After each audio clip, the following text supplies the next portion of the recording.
Hey guys, what's happening? How to find cheap hotel deals in 2025. So first, use aggregator sites. Check platforms like Google Hotels, or let me refresh to show you. Google Hotels, or Booking.com, or even Expedia. And get Google Hotels for comparisons, right? And also Expedia for comparisons. Next, set price alerts. You can use apps like Hopper or Google Flights to track hotel prices. Next, book in advance or last minute. Early bookings get discounts, but last minute deals can be cheaper.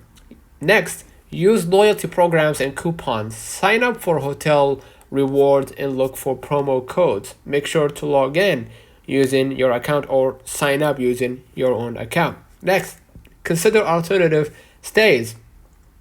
Check Airbnb hotels or budget-friendly boutique hotels.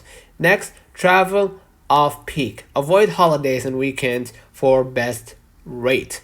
Lastly, call the hotel directly. Sometimes they offer better deals than online prices. So let me know in the comments if this video helped you. Do not forget to like and subscribe. Thank you for watching.